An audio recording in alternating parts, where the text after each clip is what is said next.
નમસ્કાર દોસ્તો, જય શ્રી કૃષ્ણ. માં, અરે માં, તમે ક્યાં છો? દરવાજો ખોલતા જ અભિષેક ઘરમાં પ્રવેશ કર્યો અને પોતાની માં સુમિત્રાબેનને બોલાવવા લાગ્યો. તે ડ્રોઈંગ રૂમમાં અહીં તે જોવા લાગ્યો. પછી સીધો તેના ઓરડાની તરફ આગળ વધ્યો. આ તરફ રસોડામાં ઊભી તેની પત્ની દિવ્યા તેને માના ઓરડાની તરફ જતા જોઈ રહી હતી.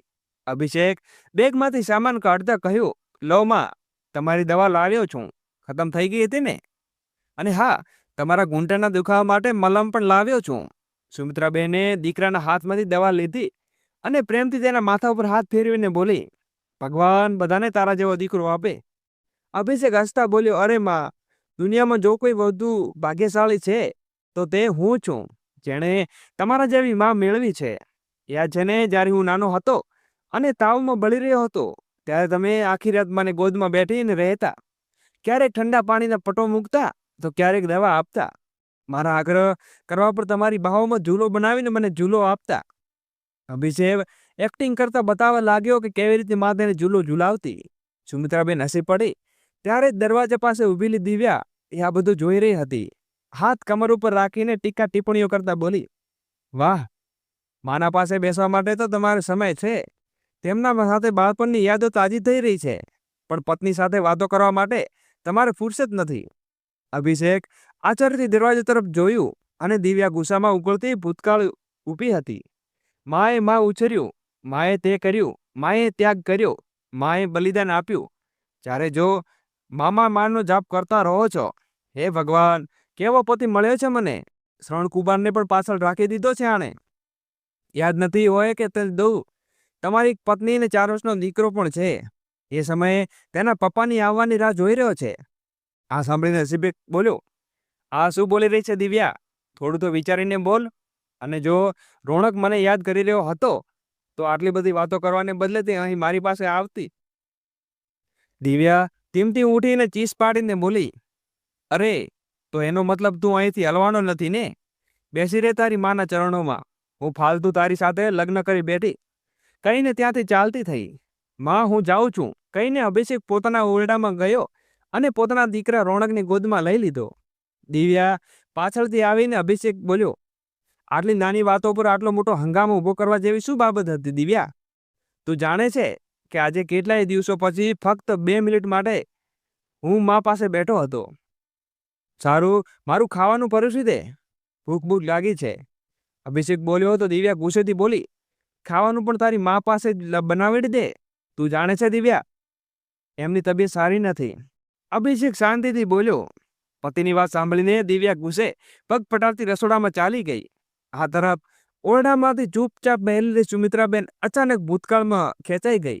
દોસ્તો, આગળ વિડીયો શરૂ કરીએ એની પહેલા વિડીયોને લાઈક કરીને ચેનલને સબસ્ક્રાઈબ કરવાનું ભૂલશો નહીં અને તમારા મિત્રોને શેર જરૂરથી કરજો. ફક્ત 10 વર્ષનો હતો અભિષેક અને તેની બહેન પીઠી 8 વર્ષની. જ્યારે તેમના પતિનો સાયલો તેના માથેથી ઉઠી ગયો હતો. પતિના અચાનક અવસાન પછી સુમિત્રાબેન એકલી રહી ગઈ હતી. જીવન અચાનક અંધકારમાં ગયું હતું. એકલી સ્ત્રી કેવી રીતે બે બાળકોને સંભાળશે? પર્વત જેવી જિંદગી એકલી કાઢવી સરળ નથી. પડોશીઓની આ વાત સાંભળીને સુમિત્રાબેનના હૃદયમાં ભય છતાઈ જતો, પણ તેમણે હાર માની નહોતી.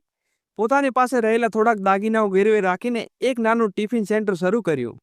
દિવસ રાત મહેનત કરીને લોકોને ઘરેને ખાવાનું પહોંચાડવા લાગી.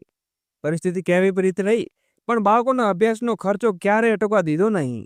તેમણે આખો દિવસ કામ કર્યું અને રાત્રે અભિષેક અને પ્રીતિ સાથે બેસીને તેમના અભ્યાસમાં મદદ કરી. સાંજ વીતી ગયો, બાળકો મોટા થયા. અભિષેક અભ્યાસમાં હોશિયાર અને મહેનતી હતો. માની તત્પર્યા રંગ લાવીને તેને એક દિવસ સારી નોકરી મળી ગઈ. જ્યારે પ્રથમ પગાર મળ્યો ત્યારે સૌથી પહેલું કામ તેણે મા માટે એક આરામદાયક ખુરશી ખરીદવાનું કર્યું. માં, હવે તમારે કોઈ કામ કરવાની જરૂર નથી. હવે તમે આરામ કરશો. અભિષેકે કહ્યું હતું કે તે દિવસ સુમિત્રાબેનની આંખો આનંદથી છલકાઈ ગઈ હતી. તેણે ભગવાનનો આભાર માન્યો અને દીકરાને ગળે લગાવતા કહ્યું, મારું સંઘર્ષ સફળતા થઈ ગયું બેટા. પછી સુમિત્રાબેને એક સારો સંબંધ જોઈને પોતાની દીકરી પ્રીતિના લગ્ન કરી દીધા. ત્યારબાદ અભિષેક માટે સારા ઘરોમાં પ્રસ્તાવ આવવા લાગ્યા. માની એક હતી દિવ્યા. પ્રથમ નજરે જ દિવ્યા અભિષેકને પસંદ આવી ગઈ. તે વાંચેલી લખીને સમજદાર હતી. દીકરાના લગ્ન દિવ્યા સાથે નક્કી કર્યા અને સુમિત્રાબેન ખુરશીનો પાર ન રહ્યો. તેમણે વિચાર્યું કે હવે ઘરમાં બહુ આવશે ને ઘરમાં ખુશીઓ વધશે. તેમણે દિવ્યાને પુત્રની જેમ સ્વીકારવાનું સપનું જોયું હતું. પણ દિવ્યાના પગ ઘરમાં જ હતા અને સુમિત્રાબેને અશુભમાં થવા લાગ્યું કે તેમણે સપનાઓમાં તેને હકીકત ઘણો તફાવત છે. દિવ્યાને પોતાના અંગત જગ્યા એટલે કે ભવિષ્યમાં કોઈની દખલ અંદાજ પસંદ ન હતી, ન તો સાસુની કે ન નણંદની. તેને અભિષેકની તેની માતા પ્રત્યેનો પ્રેમ પણ પસંદ ન હતો. ધીમે ધીમે સ્પષ્ટ થવા લાગ્યું કે દિવ્યે આ ઘરમાં ફક્ત અભિષેક જોઈએ, તેની મા કે બહેન નહીં. તે શરૂઆતથી સુમિત્રાબેનની આગળ રહેલી, તેમના કામમાં કોઈ રસ ન લેતી. જ્યારે તેની નણંદ પ્રીતિ માયકે આવતી ત્યારે દિવ્યા તેની સાથે વાત કદી ખુશીથી કરતી ન હતી. હવે સુમિત્રાબેન આ બધું વિચારીને મનમાં પોતાને સમજાવવા લાગી, કદાચ સમય આવશે ને બધું ઠીક થઈ જશે. કદાચ અભિષેકની ખુશીઓ માટે મને થોડું વધુ સહન કરવું પડશે. પણ શું ખરેખર સમય સાથે બધું ઠીક થઈ જશે કે પછી આ અંતર વધુ વધશે? બહુનું માયકું પ્રીતિએ આ વાતને અનુભવ્યું કે દિવ્યા તેમની સાથે કોઈ રસ લેતી નથી. શરૂઆતમાં તો સુમિત્રાબેનને લાગ્યું કે નવી લગ્ન જીવન છે, એડજસ્ટ થવામાં થોડો સમય લાગશે. પરંતુ સમય છતાં દિવ્યાનો વર્તનનો કોઈ ફેરફાર આવ્યો નહીં. હવે તો તેને માત્ર ત્રાસ આપવાની હતી અને ટોણકાત કે ઠપકો આપવાની કોઈ તક છોડતી ન હતી. તેના તીક્ષ્ણ શબ્દો દરરોજ સુમિત્રાબેનના હૃદયમાં ભેદી નાખતા, પણ તેઓ ચૂપ રહેતા.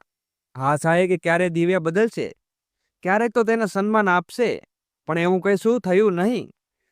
વીતેલા દિવસોની યાદોમાં ખોવાયેલા સુમિત્રાબેન ઘણીવાર આમ તેમ બેઠા રહ્યા. એક તરફ અભિષેકને ઘણીવાર લાગતું હતું કે તેની માં એકલી થઈ રહી છે. તે દિવ્યાને સમજાવવાનો પ્રયાસ કરતો, પણ દિવ્યા કોઈ વાત સાંભળવા તૈયાર ન હતી. છતાં અભિષેકને આશા હતી કે સમય સાથે બધું ઠીક થઈ જશે. આજે દિવ્યા ખૂબ ઉત્સાહિત હતી. તેની બહેન ઈશા, કે જેની સાથે તેઓ બાળપણની ગાઢ સંબંધ હતો, અંતે લગ્નના બંધનમાં બંધાઈ રહી હતી. દોસ્તો, વિડીયોને લાઈક કરીને ચેનલને સબસ્ક્રાઈબ અવશ્ય કરી દેજો. દિવ્યાના માતા પિતા તે લગ્નની આમંત્રિત પત્રિકા આપવા માટે ઘરે આવી રહ્યા હતા. આજે ઘરમાં એક અલગ જ રોનક હતી. રસોડામાંથી ઘી અને મસાલાની મીઠી સુગંધ આખા ઘરમાં ફેલાઈ રહી હતી. શાહી પનીર, તડકાવાળા છોલા અને સુગંધિત પુલાવ, ગરમા ગરમ હલવાની સુગંધ, આખું વાતાવરણ ઉત્સાહિત થઈ ગયું હતું. દિવ્યા મોટા આનંદ સાથે રસોઈમાં બધું તૈયાર કરી રહી હતી. દરેક વસ્તુની ખાસ કાળજી રાખીને બનાવ્યા પછી તે ચાખીને જોઈ રહી હતી કે મીઠું અને મીઠાશ સમતુલ્ય છે કે નહીં. અરે, આજે કંઈક ખાસ છે જે માટે આટલી તૈયારી ચાલી રહી છે? સુમિત્રાબેન ઓરડામાંથી બહાર આવતા પૂછ્યું. તેમણે દિવ્યાને આટલી મહેનતથી કામ કરતા કદાચ પ્રથમ વખત જોયું હતું. દિવ્યાના ચહેરા ઉપર આનંદ છલકતો હતો. હા માજી, આજે મારા મમ્મી પપ્પા આવી રહ્યા છે, મારી બહેન ઈશાના લગ્નનું આમંત્રણ લઈને. દિવ્યાએ ઉત્સાહથી કહ્યું. સુમિત્રા બેન હળવી સ્મિત સાથે આપીને વહુના ઉત્સાહ જોઈને તેમણે આનંદ થયો, પણ સાથે ક્યાંક હૃદયમાં એક ચૂપચાપ દુઃખની લાગણી ઉઠી બેઠી. થોડા સમય પછી દિવ્યાના માતા પિતા ઘરે આવી પહોંચ્યા. તે ખૂબ જ આનંદથી તેને મળી, તેને સોફા ઉપર બેસાડ્યા અને તેમની પાસે બેસી ગઈ. સુમિત્રાબેને ઓરડામાંથી બહાર આવી તો દિવ્યા માતાને ખૂબ શાંતિથી પ્રેમથી મળ્યા અને તેમની ખબર પૂછવા લાગી. પણ સુમિત્રાબેનને તેના હાવભાવથી કોઈ પીડા કે દુઃખ દેખાઈ દીધું નહીં. ત્યારબાદ દિવ્યાએ પોતાના માતા પિતાની પસંદગીને ધ્યાન રાખીને પ્રેમથી તેમને જમવાનું પીરસ્યું. સુમિત્રાબેન શાંતિપણે આ દ્રશ્ય જોઈ રહી હતી. દિવ્યાના ચહેરા પર ખુશી, આંખોમાં ચમક અને શબ્દોમાં મીઠાશ હતી. દોસ્તો, આવી પુત્ર વધુ તેમને અચાનક 2 મહિના પહેલાનો દિવસ યાદ આવી ગયો, જ્યારે તેમનો જમાઈનો ટ્રાન્સફર વિદેશમાં થઈ ગયો હતો અને તેમની દીકરી પ્રીતિ પણ વિદેશમાં શિફ્ટ થયું પડ્યું. જવાના પહેલા તે માયકે આવી હતી બધા સાથે મળવા, અને પ્રીતિએ દરવાજા પર જોયું તો દિવ્યાએ એક અનૌપચારિક સૂકું હાસ્ય આપીને પછી ગરમા ગરમી દર્શાવી પોતાના ફોનમાં વ્યસ્ત થઈ ગઈ હતી. થોડીવાર પછી પ્રીતિ તેની મા અને ભાઈ સાથે બેસી ગઈને વાતો કરતી રહી. હાસ્ય, મજાક, જૂના કિસ્સા અને બાળપણની યાદો. પણ દિવ્યા ચૂપચાપ એક બાજુ બેસી રહી હતી. અભિષેકે ઓફિસ જવાની પહેલા દિવ્યાને બોલાવ્યું અને કહ્યું, દિવ્યા, આજે પ્રીતિ આવી છે તો બપોરે રાજમાં ચોખા બનાવી લે, તેને ખૂબ જ ગમે છે. આ વાત પર દિવ્યાને કોઈ જવાબ આપ્યો નહીં.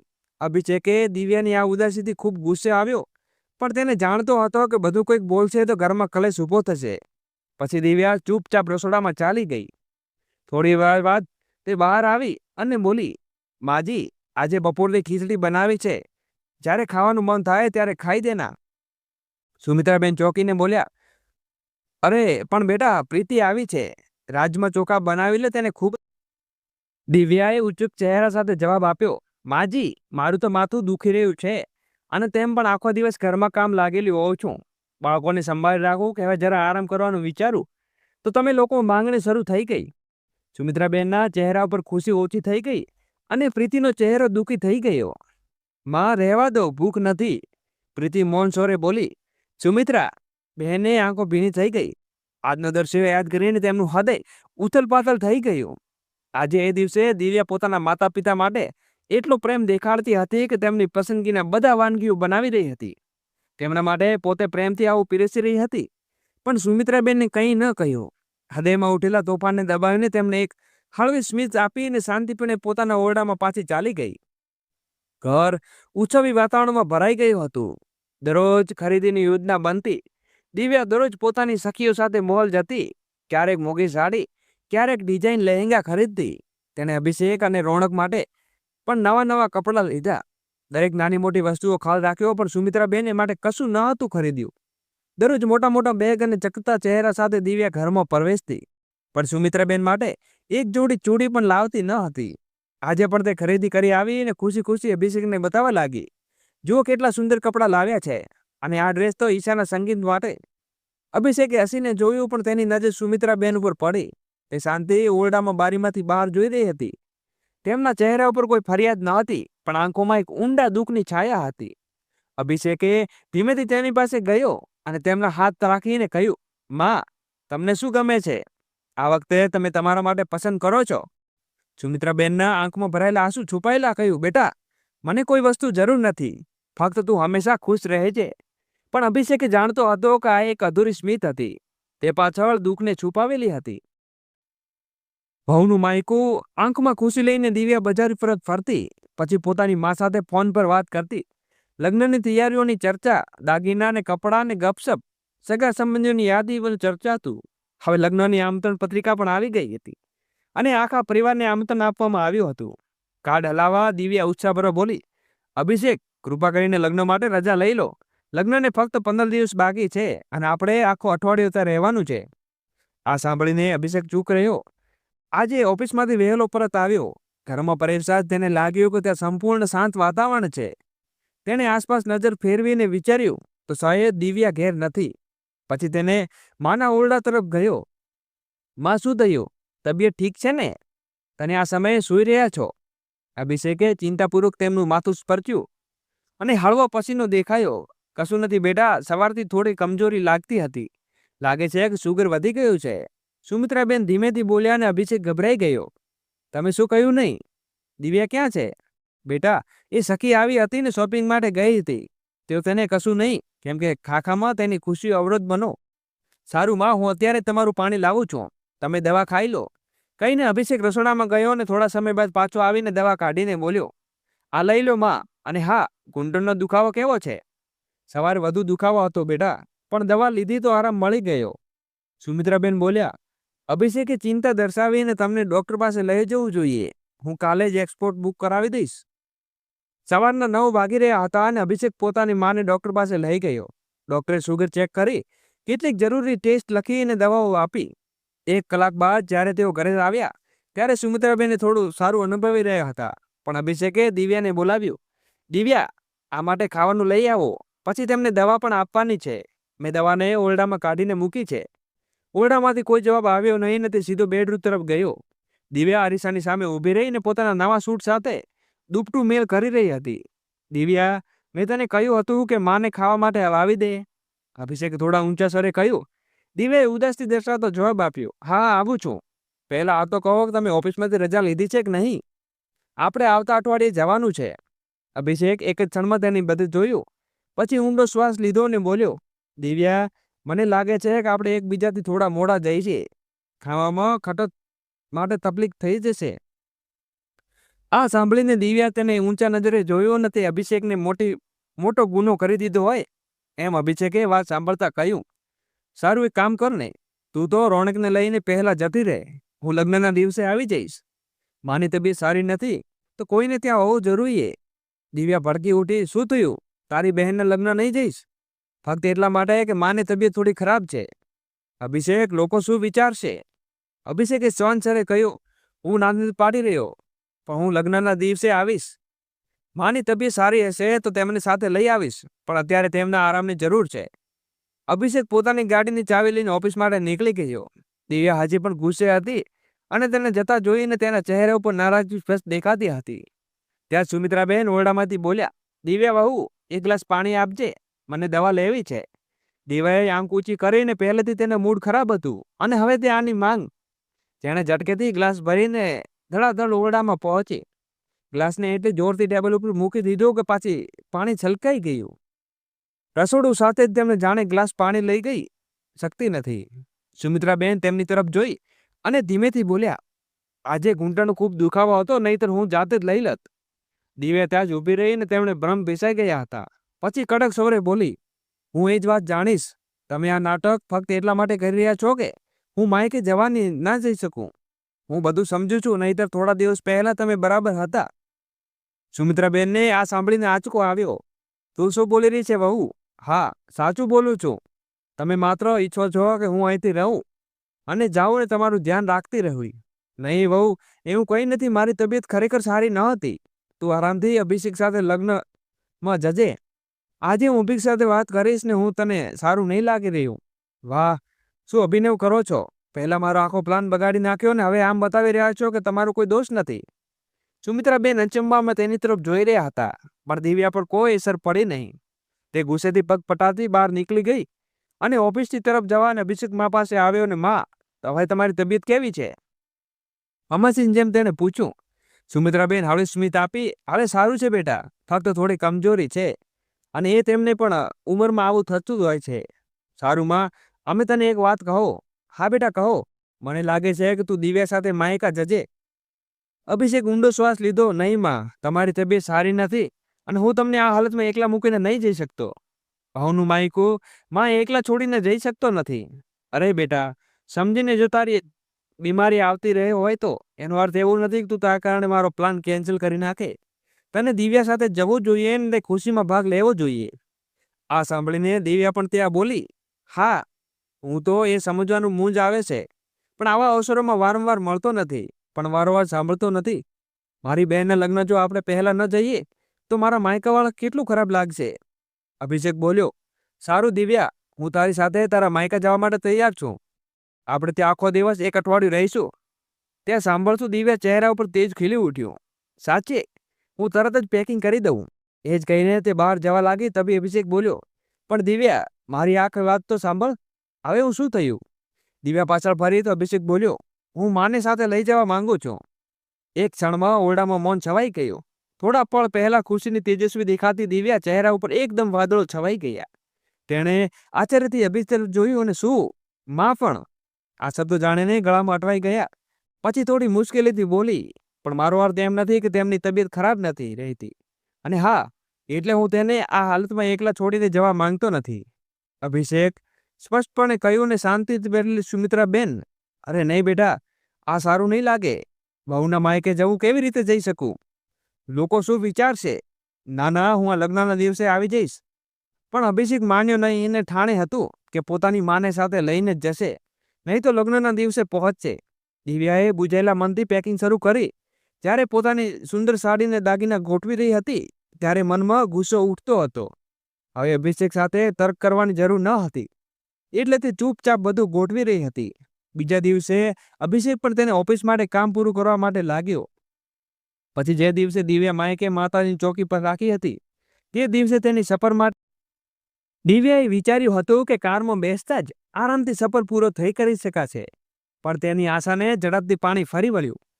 કારમાં આગળની સીટ ઉપર સુમિત્રાબેન બેઠા અને અભિષેક ડ્રાઇવિંગ કરી રહ્યો હતો અને પાછળ દિવ્યા અને રોનક બેઠા હતા.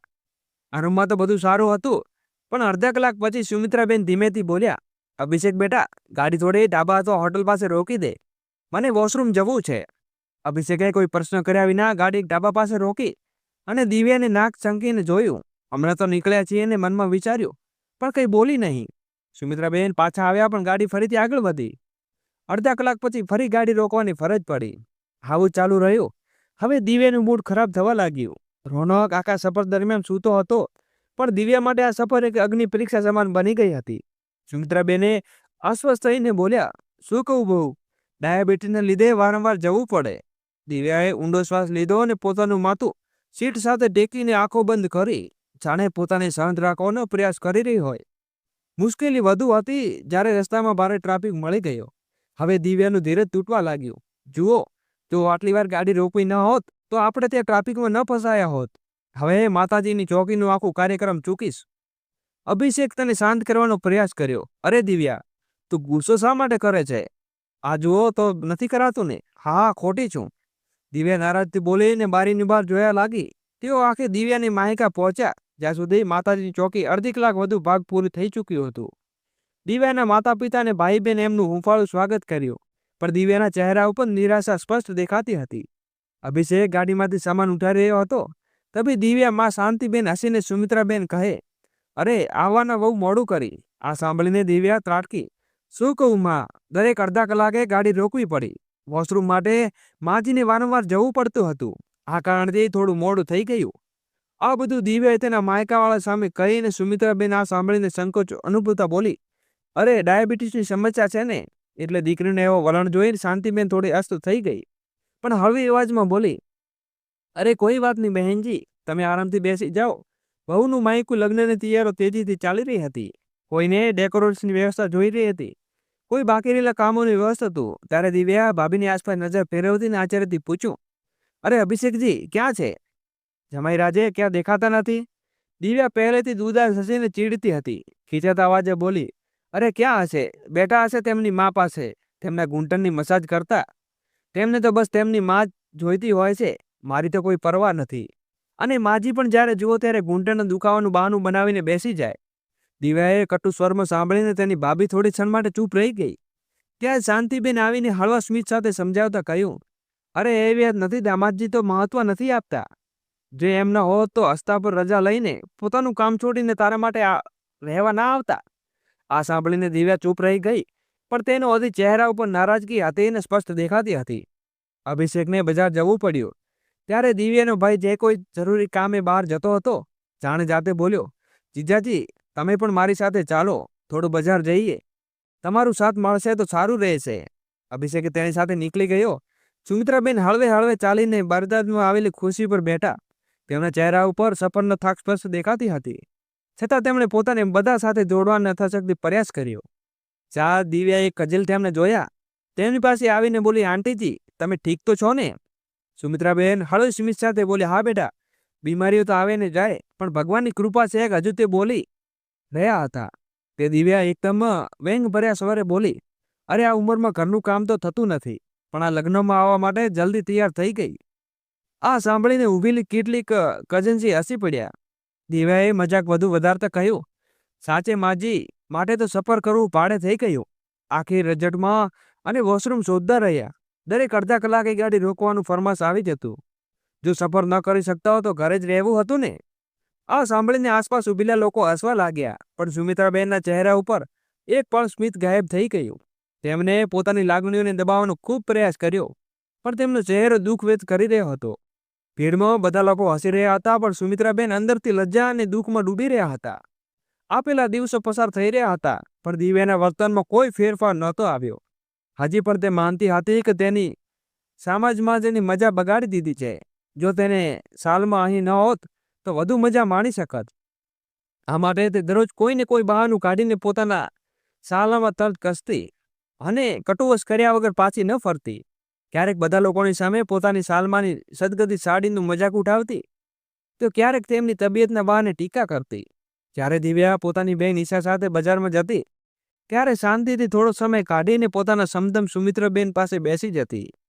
દોસ્તો, આજે પણ એવું થયું. બહેનજી તમારું મન તો લાગી રહ્યું છે ને? શાંતિબેને પૂછ્યું ને સુમિત્રાબેન હળવી સ્મિત સાથે બોલી, હા બહેનજી, બધું સારું છે, પણ તેમની આંખો તેમનું હૃદય વ્યક્ત કરી રહી હતી. તેમ છતાં તેઓ મૌન રહ્યા. લગ્નના દિવસ આવી પહોંચ્યો. એકદમ ઘરમાં ઉત્સાહ અને ચપલપૂર્વ હતી. જેમ જેમ વિધિ પૂર્ણ થવા લાગી તેમ તેમ બધા લાગણીઓમાં ભરાઈ રહ્યા હતા. જેમ જેમ સરઘોડું પહોંચ્યું ને લગ્નની વિધિઓ પૂરી થઈ અને પછી કન્યાદાન ને વિદાયનો સમય આવ્યો. સંસારના નવા સફર માટે દુલ્હન પોતાના પિયરમાં વિદાય લઈ રહી હતી. શાંતિબેન ને તેમનો પતિ પોતાના દીકરીને ગળે લગાવી અને રડતા રડતા વિદાય આપી. લગ્નની થાક હવે બધા ઉપર હાવી થવા લાગી હતી. દિવ્યા અને અભિષેકે વિચાર્યું કે એક દિવસ આરામ કરી અને પછી બીજા દિવસે પોતાના ઘરે પરત ફરી જશો. રાત પડી ગઈ. ઘરના બધા લોકો પોતપોતાના ઓરડામાં ઊંઘવા ગયા. સાંજના અચાનક એક ચીસ એકબીજાને વહેલી સવારમાં આખા દિવસમાં એકદમ કણભેદી ચીસ ગુંજી ઉઠી. શબ્દ સાંભળતા જ આખું ઘર ધ્રુજી ઉઠ્યું. બધા લોકો બેકાબુ થઈને અવાજની દિશામાં દોડ્યા. આ અવાજ શાંતિબેનની હતી. જેમ કોઈ તોડી નાખેલા દરવાજાની સામે દોર્યું તેમ જે દ્રશ્ય સામે આવ્યું એ જોતા બધા શબ્દ થઈ ગયા. શાંતિબેન જમીન પર પડીને અને દુઃખ સાથે રહી હતી. તેમની પીડા એટલી વધારે હતી કે તે થોડું હલનચલન કરતા પણ તડપવા લાગતા. માં શું થયું? ક્યાં ઈજા થઈ? દિવ્યા ભયભીત થઈને પૂછવા લાગી. શાંતિબેન આંખો બંધ કરીને તેમના ચહેરા ઉપર દુઃખની ચિંતાઓ સ્પષ્ટ દેખાઈ રહી હતી. તુરંત ગાડી કાઢવામાં આવીને પરિવારના સભ્યોએ તેમને સારવાર માટે હોસ્પિટલ લઈ ગયા. દિવ્યા પણ તેમની માની હાલત જોઈને ગભરાઈ ગઈ. જ્યારે પરિવારની હોસ્પિટલ પરત આવ્યા ત્યારે દિવ્યાએ પૂછ્યું, શું થયું ડૉક્ટરે? બધું ઠીક છે ને? ત્યારે તેને ભાઈએ જવાબ આપ્યો, ગીરવાને લીધે તેમના માંસપેશીઓમાં વધારે તણાવ આવી ગયો છે, તેનાથી દુખાવો થઈ રહ્યો છે. ડૉક્ટરે આરામ લેવાનું કહ્યું છે. આ સાંભળીને દિવ્યા રાહત થઈ. ભલે થયું કે કોઈ મોટી ઈજા ન હતી. વહુનું માયકું અનુભવીને સંબંધો છૂટીએ પૂરાઈ ગઈ હતી. હવે પરત ફરવાનું હતું અને દિવ્યા પોતાનું મન તેની માતાની સ્થિતિમાં એકલા છોડવા માટે તૈયાર ન હતું. અભિષેક, હું અત્યારે માની આવી હાલત છોડીને આવી શકતી નથી. હું થોડા દિવસ વધુ અહીં રોકાઈ રહીશ. અભિષેક એક ક્ષણ માટે વિચારી રહ્યો, પછી માથું હલાવીને બોલ્યો, ઠીક છે, પણ માં તો સારું ધ્યાન રાખજે. તેમણે કોઈ તકલીફ ન થવી જોઈએ. હું માને લઈને પાછો ઘરે જઈશ, કેમ કે ઓફિસ પણ જોઈને કરવી છે. અહીં બધું ઠીક થઈ જશે, તું આવી જજે. દિવ્યાએ સહમતિ દર્શાવીને અભિષેક તેમની માતા સુમિત્રાબેનને લઈને પાછો ફર્યો. શાંતિબેન પરિસ્થિતિ અને પરિવારને ઊભા રાખી શકતા ન હતા. તેની દિવ્યા અને તેની ભાભી તેનો સહારો આપી વોશરૂમ સુધી જઈ જતી હતી. ફાર્મમાં બધું સારી રીતે ચાલ્યું, પરંતુ ત્રીજી વાર જ્યારે શાંતિબેને પોતાની વહુને બોલાવ્યું ત્યારે તેનું ચહેરું ઝાંકું થઈ ગયું. વહુ, જરા સહારો આપીશ? શાંતિબેને હળવી અવાજમાં બોલ્યું. તેની ભાભીએ ઊંડો શ્વાસ લીધો અને અશ્રુ સાથે ઉઠી. શાંતિબેને વોશરૂમ સુધી લઈ ગયા. તેઓને પલંગ પર સુવડાવ્યા અને પછી ગુસ્સા સાથે બોલી, આ માણસ છે કે પાણીની ટાંકી? આટલું બધું પાણી પીએ છે ને સતત વોશરૂમ જવું પડે. આ વખતે સહારો આપું, પણ હવે મારાથી નહીં થાય. દિવ્યા આ સાંભળીને ચોંકી ગઈ. તેને કાન પર વિશ્વાસ ન હતો આવતો કે ભાભી, તમે શું બોલી રહ્યા છો? માં ખૂબ તકલીફમાં છે અને તમે અને ભગવાન જાણે તકલીફમાં છે. કામ કરવા જોઈએ, તેને બાને શોધી રહી છે. મને લાગે છે કે આ બધું નાટક છે. એવું કહીને ભાભી ત્યાંથી ચાલ્યા ગયા અને દિવ્યા એક ક્ષણ માટે સ્તંભ રહી ગઈ. તેને ક્યારેય ન લાગ્યું કે તેની ભાભી, જે એક આદર્શ વહુ કહેવાતી હતી, તેની મા વિશે આવા શબ્દો બોલવાની માતાની તરફ. દોસ્તો, ચેનલને સબસ્ક્રાઇબ અવશ્ય કરી દેજો. તેની મજાક કરતી ને બધાની સામે તેનું હાસ્ય ઉડાવતી વધુ આજે તેના પોતાની કર્મની સજા ભોગવી રહી હતી. આ વિચારીને અંદર જરતી રહી હતી ને સમય પરિચિત દિવ્યાનો સાદો સંદેશ ઢળી રહી હતી. જ્યારે તેની ભાભી રસોડા તરફ જતી ત્યારે શાંતિબેન ધીમા સ્વરે બોલાવ્યું, વહુ, આજે માત્ર પનીરની ભાજી બનાવી લેજે, દિવ્યાને બહુ પસંદ છે. ભાભી કોઈ જવાબ આપતા વગર રસોડામાં ચાલી ગઈ. શાંતિબેનને લાગ્યું કે કદાચ તેને સાંભળ્યું નહીં હશે, પરંતુ થોડા સમય પછી જ્યારે તે બહાર આવી ત્યારે તેના ચહેરા પર કોઈ ભાવ ન હતો. દળિયા બનાવી છે, જ્યારે ખાવાનું હોય ત્યારે કહી દેજે, જેને નિષ્ફળ અવાજમાં કહ્યું. આ સાંભળીને દિવ્યાના હૃદય જાણે તીક્ષ્ણ બાણ વિધાયું. દળિયા પણ માં તો પનીરની ભાજી માટે કહ્યું હતું. દિવ્યાએ પ્રશ્ન કર્યો અને તેની ભાભી ત્રાસભરી અવાજમાં બોલી, માં તો બસ એની ઓર્ડર આપવાનો જાણે છે. હું આખો દિવસ ઘરની જવાબદારી સંભાળું, બાળકોને પણ જોવું ને પછી તારી માની ઈચ્છાઓ પણ પૂરી કરું. મને પણ થોડીવાર આરામ કરવો જરૂરી છે, નહીં ને? એણે પણ લગ્નના ઘણા દિવસો પનીર ખાઈ ખાઈને થાકી ગયા નહીં. આજ ફરી ચરપોટ જાગી ગયો છે. એટલું કહીને ગુસ્સેથી બહાર નીકળી ગઈ. દિવ્યા જાણે પાણીનો ગ્લાસ છૂટતા છૂટતા બચ્યો અને ચૂપચાપ ઊભી થઈ ગઈ. એકદમ તેના મગજમાં દ્રશ્ય ફરી જીવન થઈ ગયું. જ્યારે તેણે પોતાની નણંદ માટે ખીચડી બનાવી નાખી હતી અને એક બે શબ્દો સાંભળવા લીધા હતા. આજે જ્યારે તેમની માતા આ ઘટના થઈ ત્યારે તેમણે હકીકતનો અનુભવ થતો. જ્યારે મારી ઈચ્છાઓ નકારવામાં આવે ત્યારે કેવી લાગણી થાય છે. રાત્રિ થઈ ગઈ હતી, પરંતુ દિવ્યાના મનમાં ઉથલપાથલ ચાલી રહી હતી. દિવસની ઘટનાઓ તેને વ્યસ્ત કરી રહી હતી. તેની માતાની મુશ્કેલી તેને હવે કોઈ ના જોઈ શકાય. બસ હવે ઘણું થયું. ભાભીનું આ વર્તન સહન કરી શકું નહીં કરી શકું. ભાઈ આવશે ત્યારે બધું કહીશ, તેણે મનમાં નક્કી કરી લીધું. જ્યારે તેનો ભાઈ ઘરે આવ્યો ત્યારે દિવ્યા તરત જ તેની પાસે પહોંચી. ભાઈ, તને ખબર છે આજે ભાભીએ શું કર્યું? માને બાથરૂમ સુધી સહારો આપી જવાની ના પાડી અરે એ તો એમ કહી રહી છે કે માને બહાનો કરે છે. અન્યાય આશા રાખતી હતી કે તેનો ભાઈ ગુસ્સે ભભૂકી ઉઠશે, તેની પત્નીને તત્કાળ ટોકશે. તારી હિંમત કેવી રીતે મારી આટલું બોલવાની? મેં તારી પ્રક્રિયા રાહ જોઈ હતી. પરંતુ ભાઈ શાંત થયો અને ઠંડા અવાજમાં કહ્યું, તો શું ખોટું કહ્યું ભાભીએ? દિવ્યા આચાર્યથી પડી ગઈ. અને ભાઈ તું પણ, તમે હંમેશા માનું આવું એટલું ધ્યાન રાખતા. દોસ્તો, વિડીયોને લાઇક કરીને ચેનલને સબસ્ક્રાઇબ કરી દેજો. કોમેન્ટ બોક્સમાં તમારું રાહ અવશ્ય જરૂરથી જણાવજો કે આ સાચું કર્યું છે કે ખોટું. એટલે કે શું થયું? ભાઈએ ઊંડો શ્વાસ લીધો અને નમ્રતાથી બોલ્યા, દિવ્યા, માને અત્યારે સૂલી ગયા છે. ભાભી આખું ઘર સંભાળે છે અને માતાની જવાબદારી પણ ઉઠાવે છે. અને માની સેવાની જવાબદારી, આ બધું સરળ છે. દિવ્યા આ જવાબ માટે તૈયાર ન હતી. ભાઈ, આ માની વાત છે જે જન્મ આપ્યો, તને ઉછેર્યો, એટલું ધ્યાન રાખવું તારી ફરજ બને છે. તેમને નહીં સમજાશે કોણ સમજે? દિવ્યાની આવાજની ઊંચી થઈ ગઈ અને હજી બોલી રહી હતી. અચાનક તેના ગાલ ઉપર એક જોરદાર થપ્પડ પડ્યો. તે અજબી થઈને ઊભી થઈ રહીને તે આચાર્યથી સીમા સામે નહોતી હતી. જ્યારે તેણે જોયું તો થપ્પડ મારનાર બીજું કોઈ નહીં, તેને પોતાની માં શાંતિબેન હતી. આ તમે જોઈને થપ્પડ મારી? પણ કેમ? મને તો તમે એકદમ બરાબર ઊભા છો, તો તમે કેમ શું? દિવ્યાએ પ્રશ્નની જડી લગાવી એ અત્યારે ચકિત થઈ ગઈ કે કોઈ જવાબ આપે તેના પહેલાં બધું સારું હોય જ શકતી ન હતી. સમજાનું આખરે ચાલી શું રહ્યું છે? તેના મનમાં અફરારાતી મચી ગઈ. ત્યારે શાંતિબેન બોલી, આ બધું નાટક હતું, એક વિચારીને ગોઠવેલું નાટક. મેં જેને પાઠ શીખવા માટે તારે વાસ્તવિક ચહેરા સામે કરવા માટે રચ્યું હતું. દિવ્યા તો જાણે સ્થિર થઈ ગઈ હતી. આ બધું સાંભળીને શાંતિબેન આગળ બોલી, જ્યારે તું તારા ભાઈને આટલો ઉપદેશ આપી શકે તો પોતાની જન્મદાતી માતાનું ધ્યાન રાખવું જોઈએ ને? તારું કર્તવ્ય છે. તો પછી તું આ વાત કેમ નહીં સમજી શકે? તારો પતિ પણ તેની માનો દીકરો છે. જો તેને પોતાની માતાની સંભાળ રાખે તો ગુસ્સામાંથી મોઢું ફૂલાવી લે છે અને ખોટું સાચું કહી દે છે. આ બેવાની વૃત્તિ કેમ? તને અને તું બધાની સામે સાસુના વસ્ત્રો અહીં સુધી કેમ બીમારી પણ મજાક ઉડાવતી હતી? મારી સજાવટ છતાંય જાણે છે કેટલી વાર તું સાસુની બૂમો પાડી. તેમણે એટલું બેજતી કર્યા, બિચારી શ્રમથી જમીન ગળી જઈ. પણ જ્યારે તેને પરિસ્થિતિ મારી મા પાસે ઊભી કરી, તમારે દુઃખનો અહેસાસ થવામાં લાગ્યો. શાંતિબેને શબ્દોમાં પણ સત્ય ભરેલા હતા. જ્યારે તું તારી સાસુને બધાની મજાક ઉડાવતી હતી ત્યારે તને લાગ્યું કે તારી સમજ ઠેકાણે લાવવી પડશે, પણ બધાના આગળ સુતાંડક બનાવી માંગતી ન હતી. પણ મનને વાત નક્કી લીધું કે ભગવાનનો સાચો પાઠ શીખવી રહી છે. તું માત્ર વાતોની નહીં સમજાય અને હકીકત તને ખબર પડી એટલે નાટક ગોઠવ્યું. શરમ આવે છે તારે તું તારા સસરાળમાં આવી નાક કાપી નાખી. આવા સંસ્કાર તો મેં તને નથી આપ્યા. તને એક બાજુ જતું તારા સસરાળને કદી અપનાવી ન શકી અને બીજી બાજુ તારી સાસુ છે જેણે તારા ખરાબ વર્તન છતાં કદી અમારી સામે કોઈ ફરિયાદ પણ ન કરી. એક વાત હંમેશા યાદ રાખ બેટા, તારો સન્માન તારા સસરાળને તારા સાથે જોડાયેલો છે. તેમની બેજતીનો અર્થ તારી જાતની બેજતી છે. દિવ્યા માથું ઝુકાવી જ રહી હતી ને શાંતિબેનનો એક શબ્દ તેના મગજમાં ઘૂમતો હતો. એક વાત હતી, તીર જેવા હૃદય જેવા માંગી રહી હતી. તે કંપી ઉઠીને અચાનક તેની આંખો આંસુ છલકાઈ આવ્યા. તેમના ગળામાંથી શબ્દ નીકળતો ન હતો. માં, હું બહુ ખરાબ છું. તેમની ધ્રુજારી અવાજે મારી સામે ખૂબ જ અન્યાય કર્યો છે. એટલે બોલતા બોલતા હુંફાળા આંસુઓ સાથે ફૂટી પડીને ઘૂંટણ પર બેસી ગઈ. શાંતિબેને ઊંડી શ્વાસ લીધો અને કહ્યું, બેટા, ખોટું કરી નાખવાનું નહીં, પણ સુધારવા માણસ મહાન બને છે. પણ સાચો પસ્તાવો માત્ર આંસુ વહાવથી થતો નથી, પોતાના કર્મોથી થતો હોય છે. આગલા દિવસે દિવ્યા પોતાના ભાઈ સાથે ઘરે પરત ફરી. દરવાજા પર પગ મૂકતા જ સામે સુમિત્રાબેન બેઠેલી જોઈ હતી. તેણે ચહેરા ઉપર હંમેશા તેવી શાંતિ સ્મિત હતી, પણ આંખોમાં આંસુ છુપાયેલું હતું.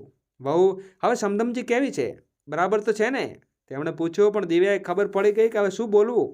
પળભરમાં તે વિલંબ કર્યા વિના દોડીને તેના પગમાં પડી. માં, મને માફ કરો, હું બહુ મોટો ગુનો બેઠી છું. સુમિત્રાબેન અચંબામાં પડી ગઈને તેમણે દિવ્યાને ઉઠાવવાનો પ્રયાસ કર્યો, પણ એ પડેલી રહી નહીં. માં, આજે મને રોકશો નહીં. કદાચ હું દુનિયામાં સૌથી સ્વાર્થી વહુ છું. જેના ઘરે સન્માન મળ્યું એ જ ઘરની શાખા કાપી નાખી. તમારું પ્રેમ હું સમજી શકી ના. અભિષેકે પણ આ દ્રશ્ય જોઈને આશ્ચર્યચકિત હતો. સુમિત્રાબેનની આંખમાં આંસુ લઈને દિવ્યાના માથામાં હાથ ફેરવ્યો અને ધ્રુજતા અવાજે કહ્યું, બેટા, ભૂલી અજાણતા થઈ જાય, પણ તારા મનતાના સંતાનો કેટલા ગુસ્સે થઈ શકે. હું તો તેમને રાહ જોઈ રહી હતી કે મને હદે તારી માં સ્વીકારી લે. એટલું કહીને તેની આંખોમાંથી પણ હર્ષભરી છલકાઈ ગઈ. તેમણે દિવ્યાને હૃદય સાથે લગાવી લીધી ને રાતે અભિષેકે રોજની જેમ તેની માની ઘૂંટણનો માલિશ કરવા માટે તેલ નીકાળી રહ્યો હતો ત્યારે દિવ્યાએ ધીમેથી તેલની બોટલ તેના હાથમાં લઈ લીધીને, અભિષેક, હવે તેઓ ફક્ત મારી માં નહીં પણ તારી માં પણ છે. હવે તેમની સેવા કરીશ. અભિષેક ચકિત થઈ ગયો અને સુમિત્રાબેનની આંખોમાં ખુશી છલકાઈ આવી. આ વખતે તેને આંસુ દુખાવા નહોતા, એ ખુશીમાં હતા. હવે દિવ્યા વહુ નહીં પણ પુત્રી બની ગઈ હતી. જે મોડું થયું પણ સંબંધોમાં સચ્ચી કિંમત સમજી હતી. દિવ્યાએ ફક્ત વહુ નહીં પણ પુત્રી બની ગઈ હતી. જેટલું મોડું થયું પણ સંબંધોને મત ચૌકી હતી. મિત્રો, તમને શું લાગે છે, શાંતિબેને જે કર્યું એ સાચું હતું? મનમાં મત કોમેન્ટ બોક્સમાં જરૂરથી લખજો. જો વાર્તા ગમી હોય તો લાઈક કરી અવશ્ય કરજો, અને વાર્તા તમારા હૃદયને સ્પર્શ્યું હોય અથવા રિશ્તાઓ સાચો અર્થ સમજવાની મદદ કરી હોય તો તેને શેર કરવાનું ભૂલશો નહીં. અને ક્યારે બીજી એટલે કે દિવ્યા જે પોતાને ભૂલ સુધારી શકે અને તમારાથી શેર કદાચ બદલાઈ શકે. કહાની અંત સુધી સાંભળવા માટે હૃદયપૂર્વક આભાર. જય શ્રી કૃષ્ણ.